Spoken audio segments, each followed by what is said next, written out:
বন্ধুত্ব বা বন্ধু এমন একটি শব্দ যা শোনার পরেই আমরা বুঝতে পারি যে মনের ভালো লাগা ও ভালোবাসার একটা সম্পর্কের নাম। এই মুভিতে মূলত দেখানো হয়েছে একতরফা বন্ধুকে ভালোবাসলে কি পরিণতি হয়, বা একতরফা কোনো বন্ধুকে ভালোবাসলে ওই বন্ধু কি শেষে ভালোবাসবে, নাকি সে সবসময় ভালোবাসার অভিনয় করবে। তাই দেখবো আজকের মুভি পাগলু এক দিওয়ানা। Hi, this is Irina and you are watching Irina's wall. Movie শুরুতেই দেখানো হয় একটি এতিম ছেলেকে কেউ এতিমখানার সামনে রেখে চলে যায়। ছেলেটি শুধু নিজের নাম সূর্য বলে, এছাড়া তাকে তার বাবা মা গ্রামের নাম জিজ্ঞেস করলে সে কিছুই বলতে পারে না। আর এই সূর্যই আমাদের গল্পের নায়ক আল্লু অর্জুন। আমরা তো সবাই জানি তার অভিনয় এক আলাদাই জান ঢেলে দেয় মুভিতে, আর তার অভিনয় তো অসাধারণ। তো আর কিছু না বললে আল্লু অর্জুনের ছোটবেলার কিছু সিন দেখি। সূর্য যখন এতিমখানায় থাকা শুরু করে তখন সে মনে মনে একজন বন্ধু খুঁজতে থাকে। একদিন বুদ্ধি করে চুইংগাম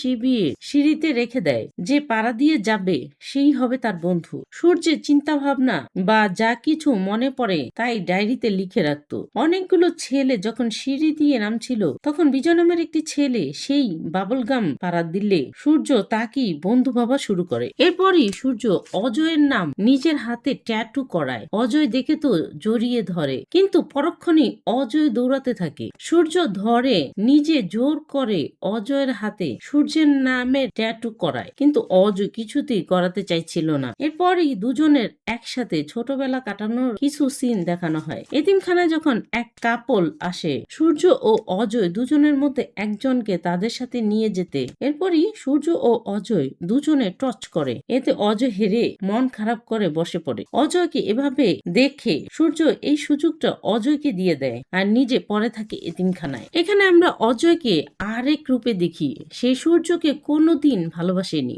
সূর্যের কাছ থেকে দূরে যাওয়ার সুযোগ পেয়ে মহা খুশি ছিল। অজয় সূর্যকে কখনো মনে মনে বন্ধু ভাবতো না, শত্রু ভাবতো, কিন্তু সূর্য মনে প্রাণে অজয়কে বন্ধু ভাবতো। এভাবেই সময় কাটতে কাটতে তারা দুজনেই বড় হয়ে যায়। অজয়কে দেখি সে একটা নামি দামি কোম্পানির সিইও হয়েছে, কিন্তু সূর্য তেমন কিছুই হতে পারেনি। অজয় যখন গাড়ি করে যাচ্ছিল তখন কিছু ফটকা মাস্তান অজয়ের গাড়িতে নোংরা ফেলে। অজয় যখন প্রতিবাদ করে তখন প্রকাশ বাবু অজয়কে অপমান করে। সূর্য যখন এ খবর জানতে পারে তখন প্রকাশ বাবুর বাসায় গিয়ে প্রকাশ বাবু সহ তার সকল বন্ধুকে গণধোলাই করে। এরপরে সিনিং সূর্যকে দেখি অজয়কে সামনের সিটে নিয়ে গাড়ি ড্রাইভ করে এবং অজয়ের সাথে একই অফিসে কাজ করতে চায়, কিন্তু অজয় কিছুতেই সূর্যকে তার অফিসে কাজ দিতে চাইছিল না। তখন সূর্য গাড়ির স্পিড বাড়িয়ে দেয়, এতে তাদের গাড়ি অ্যাক্সিডেন্ট করে অজয় হাইওয়ে থেকে নিচে পড়ে যায়। তখন সূর্য শর্ত দেয় যে তাকে অজয়ের অফিসে কাজ দিলেই তাকে বাঁচাবে। অজয় কোনো উপায় না পেয়ে তার অফিসে কাজ দেওয়ার জন্য রাজি হয়ে যায়। অজয় এই শর্তই দেয় যে অফিসের মধ্যে ব্যাড প্রমাণিত হলে অফিস থেকে চলে আসতে হবে। সূর্য কথা দেয় কেউ যদি সূর্যকে খারাপ বলে তবে সে নিজে থেকেই কাজ ছেড়ে দিবে। এরপরই সূর্যকে অফিসে কাজ করতে দেখি। সবাই তাকে ব্যাড বলার তো দূরে থাক, তার আচার আচরণে সবাই মিস্টার পারফেক্ট উপাধি দিয়ে অ্যাওয়ার্ডও দেয়। শান্তি নামের একটি মেয়ে তো বারবার সূর্যকে প্রেমের অফার দিতে থাকে ও তার প্রতি অ্যাট্রাক্ট করতে অনেক চেষ্টা করে, কিন্তু সূর্য কিছুতেই তাকে পাত্তা দেয় না। তখন শান্তি শিবশঙ্কর বাবুর কাছে আসে, আর এই শিবশঙ্কর বাবুকে আমরা সবাই জানি সে হলো বেস্ট কমেডিয়ান। শিবশঙ্কর বাবু সবাইকে মানসিক ভাবে স্ট্রং থাকার পরামর্শ দেয়। এর মধ্যেই নতুন এমপ্লয়ি গীতা জয়েন করে। গীতার অজয় পূর্ব পরিচিত ছিল, তারা দুজনে একই কলেজে পড়াশোনা করেছে। তো গীতাকে প্রথম দেখাতেই সূর্য গীতাকে ভালোবেসে ফেলে। গীতাকে সূর্য যেমন তেমন ভাবে প্রেজেন্ট করে। গীতা সবাইকে সূর্যের সত্যিটা জানাতে চায়, কিন্তু সূর্যকে সবাই মিস্টার পারফেক্ট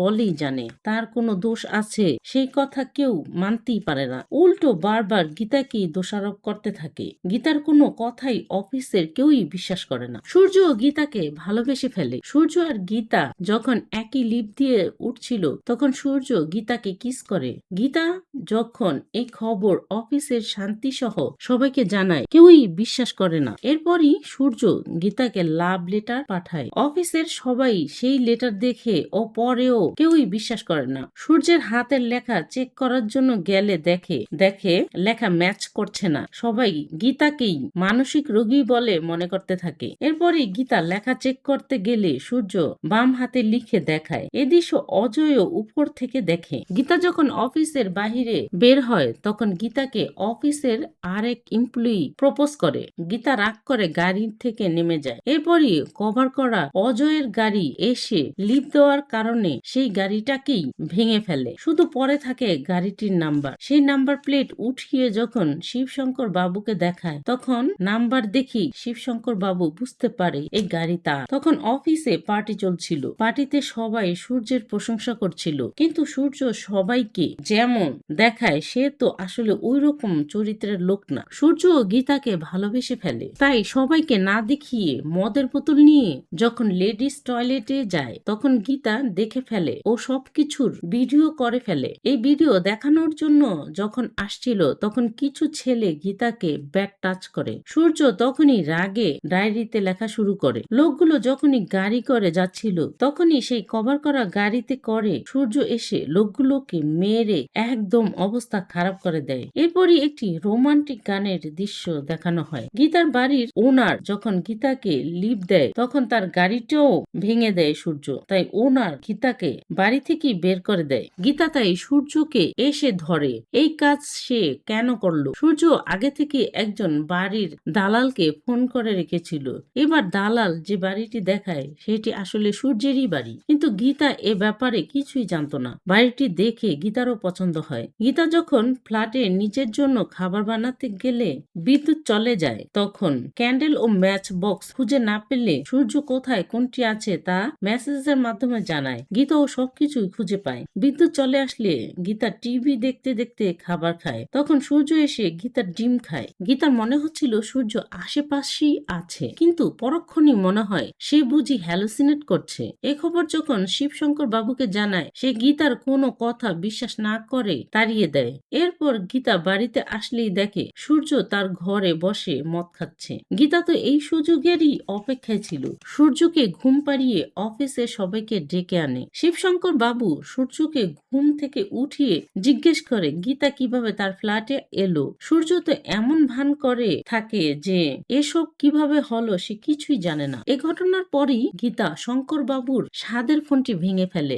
স্টোররুমে এসে দেখে গীতার ছবি সহ অনেকগুলো গীতার ব্যবহার করা জিনিস বক্স করে রাখা আছে। সূর্য গীতাকে আবারও তার ভালোবাসার কথা জানায়। গীতা শর্ত দেয় তার সত্যিটা যাতে সবার সামনে বলে। সে তা যদি সবার সামনে স্বীকার করে তখনই সে সূর্যকে আই লাভ ইউ বলবে। সূর্য সবকিছু স্বীকার করার জন্য রাজি হয়ে যায়। এরপরই সূর্য সবার সামনে অজয় আর সূর্যের একসাথে তোলা ছবির দিব্যি খেয়ে বলে সে গীতাকে লিফটে কিস করেছে, লাভ লেটার লিখেছে এবং সে মদ খায় আর তার চোখে কোনো সমস্যাও নেই। সবাই তো হতবাক হয়ে তাকিয়ে থাকে। এরপর সূর্য সবার সামনে ফুল দিয়ে গীতাকে আই লাভ ইউ বললে গীতা সেই ফুল নিয়ে অজয়কে দিয়ে আই লাভ ইউ বলে। সূর্য তো অবাক হয়ে তাকিয়ে থাকে। অজয় আর গীতা গাড়ি নিয়ে একসাথে বেরিয়ে পড়ে। তখন গীতার কাছাকাছি আসার জন্য অজয় নিজেই নিজের অ্যাক্সিডেন্ট করায়। গীতা অজয়কে হাসপাতালে দেখতে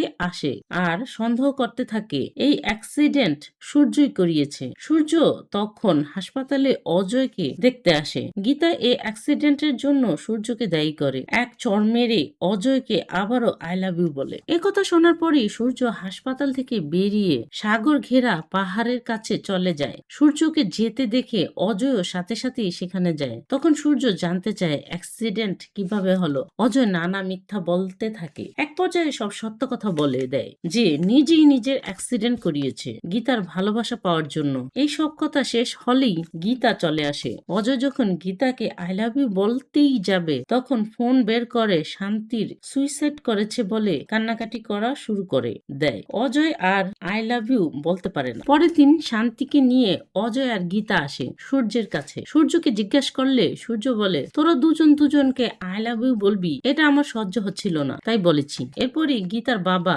গীতার বিয়ে ঠিক করে গীতাকে বাড়িতে আসার জন্য ফোন করে। তখনই অজয় সিদ্ধান্ত নেয় কালী মন্দিরে গিয়ে বিয়ে করবে। একথা শোনার পর সূর্য তো অজ্ঞানী হয়ে যায়। সকালে যখন অজয় মন্দিরে গিয়ে পৌঁছায় তখন দেখে যে গীতা আসেনি। গীতাকে ফোন করলে গীতা জানায় কাল রাতেই তার বাড়ির লোকেরা তাকে ঘাটশিলা গ্রামে নিয়ে গেছে। একথা শোনার পরই অজয় ঘাটশিলা গ্রামে যাওয়ার জন্য রেডি হলে ওইখানে রিস্ক ভেবে সূর্যই যাওয়ার জন্য রওনা দেয়। সেখানে গিয়ে দেখে শ্মশানের মতো এক অবস্থা। বাসু নামে এক হাত কাটা একজন সূর্যকে রিসিভ করতে আসে। সে তাদের গ্রামের ও পরিবার সম্পর্কে অনেক কিছু জানায়। রাজু রায় যে কিনা গীতার বাবা, সে এই গ্রামের একজন প্রভাবশালী লোক। তার সাথে যখন সূর্যের পরিচয় হয়, সূর্য তার কথার মাধ্যমে রাজু রায়ের মনের মধ্যে আস্তে আস্তে জায়গা করে নেয়। এই যে লোকটি, উনার নাম শশী রায়, সে রাজু রায়ের হয়েই কাজ করে। সূর্যের কথায় সেও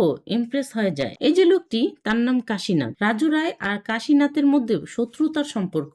এই শত্রুতাকে বন্ধুত্বের সম্পর্কে পরিণত করার জন্যই রাজু রায় আর কাশীনাথের ছেলে বীরুর সাথে গীতার বিয়ে ঠিক করে। কাশীনাথ তার ছেলে বীরুকে নিয়ে ও দলবল নিয়ে মানে বরযাত্রী নিয়ে আসে। এর মধ্যে সূর্যের চিরুনি বের করার স্টাইল দেখে তারা তো সবাই অস্ত্র বের করে। এতে রাজু রায় অবাক হলে কাশীনাথও সকল অস্ত্র রাজু রায়কে সমর্পণ করে। তবে ঝামেলা তৈরি হয় তখনই যখন সবাই খাবার খাওয়ার আগে একটি কুকুরকে দিয়ে টেস্ট করিয়ে খাবার খাচ্ছিল। বাসু সূর্যকে গীতার ছোটবেলা যে সব জিনিস ব্যবহার করেছিল ও কি কি পছন্দ করত সবকিছু বলতে থাকে ও ভিডিও করতে থাকে। এরপরই গীতা অজয়কে ফোন দিয়ে জিজ্ঞেস করে, তুমি আমার ছোটবেলা সব কিছুর ছবি তুলতে বলেছ? তখন অজয় বলে, না, সে এসব কিছু করতে বলেনি, শুধু বিয়ে ভাঙতে বলেছিল। সূর্যের ইশারায় কুকুরটি যখন ভাত খাওয়ার পর ঘুমিয়ে পড়ে, কাশীনাথের লোকজন সবাই ভাতে বিষ ছিল, এর জন্য কুকুরটি মারা গেছে। কিন্তু রাজু রায় কিছুতেই স্বীকার করে না যে সে বিষ মিশিয়েছে। সবাইকে প্রমাণ দেওয়ার জন্য কুকুরের খাওয়া ভাত খায়। শশীনাথ এরপরই বিয়ে দেওয়ার জন্য রাজি হলে রাজু রায় আর তার মেয়েকে এমন ঘরে বিয়ে দিতে রাজি হয় না, তাই এই বিয়ে ভেঙে দেয়। কিন্তু বীরু যে বিয়ে করতে এসেছে, কাশীনাথের ছেলে, সে গীতাকে কিডন্যাপ করে গাড়িতে উঠিয়ে নিয়ে যায়। গাড়িতে ওঠার পরেই দেখে সেখানে সূর্য আগে থেকেই বসে আছে। সূর্যকে দেখে তো সবাই তার উপর অ্যাটাক করে, কিন্তু সূর্য তার অসাধারণ ফাইটিং স্কিল দেখিয়ে সবাইকে গাড়ি থেকে ফেলে দেয়। তারপর গীতাকে নিয়ে বাড়ি ফিরে আসে। এদিকে দেখি কাশীনাথের ছেলে বীরু গীতাকে খুবই পছন্দ করত। গীতাকে তাদের লোক না নিয়ে আসতে পারাতে সবাইকে মারা শুরু করে। এদিকে দেখি গীতার বাবা কোনো উপায় না দেখে সূর্যের সাথে গীতার বিয়ে দিয়ে দেয়। বিয়ের রাতেই সূর্য গীতাকে নিয়ে অজয়ের হাতে তুলে দেয় আর শান্তির কাছে ইউএসএ যাওয়ার সব ব্যবস্থা করে রেখেছে বলে দুজনকে জানায়। গীতাকে অজয়ের হাতে তুলে দিয়ে যখন বাসায় আসে তখন দেখে বাড়ির মেয়েরা বসে তাদের বিয়ের ভিডিও দেখছে। সেই ভিডিও সূর্য দেখে তো ইমোশনাল হয়ে যায়। তখনই গীতার বাবাকে গীতা কোথায় আছে তা জানিয়ে দেয়। তখনই গীতার বাবা তার লোকজন সহ অজয়কে মারার জন্য তাড়া করতে থাকে, কিন্তু সূর্য গিয়ে তার বন্ধুর পরিচয় দিয়ে অজয়কে সবার কাছ থেকে বাঁচায়। গীতার বাবাও বিষয়টা মেনে নিয়ে সবাইকে বাড়িতে নিয়ে আসে। গীতাদের বাড়িতে বিয়ের পরের বিভিন্ন রসম পালন করা হয়। সবকিছু শেষ হবার পর বাড়ির সবার কাছ থেকে বিদায় নিয়ে যখন কলকাতায় যাওয়ার জন্য ট্রেনে উঠে তখন গীতার বাবা সূর্যকে তার ফেলে আসা ডায়েরিটা ফিরিয়ে দেয় আর এক রহস্যর হাসি হাসে। গীতার বাবা সূর্যকে জামাই হিসেবে খুব পছন্দ করে, যার জন্য অজয় যাতে গীতা আর সূর্যকে ডিস্টার্ব না করে এর জন্য অজয়কে কিডন্যাপ করে রাখে। ট্রেনে ওঠার পরেই সূর্য ব্যাপারটা বুঝতে পারে। অজয়কে বাঁচানোর জন্য গীতাকে কাশীনাথের কাছে রেখে আসে আর বীরুকে কিডন্যাপ করে রাখে। গীতা বা অজয়ের কোনো ক্ষতি হলে বীরুকে মেরে ফেলবে। বীরুকে যখন আটকে রাখে তখন নানা রকম কথার কারণে আর গীতাকে ভালোবাসার কথা বীরুর মুখ থেকে শুনে সূর্য আর বীরু দুজনের মধ্যে বন্ধুত্বের সম্পর্ক তৈরি হয়। বীরু সূর্যকে বন্ধু বলেই মেনে নিয়ে হাতে ট্যাটু বানিয়ে নেয় আর অজয়কে গীতার বাবার কাছ থেকে বাঁচাতে সাহায্য করে। এখানে বীরু সূর্যকে গীতা আর অজয়কে নিয়ে পালিয়ে যেতে সাহায্য করে। বিদায়ের সময় সূর্য ও বীরুর মধ্যে বন্ধুত্বের এক গভীর টান দেখতে পাই। আসলে কারো সাথে বন্ধুত্ব বা ভালোবাসা হতে বেশি সময় লাগে না। তারা সবাই ভালো ভালো কলকাতায় ফিরে এসেই শান্তির কাছ থেকে ইউএসএ যাওয়ার ভিসা পাসপোর্ট নিয়ে নেয়। কিন্তু যাওয়ার আগে একদিনের জন্য তিনজন একসাথে কিছু সুন্দর সময় কাটানোর জন্য অনুরোধ করে।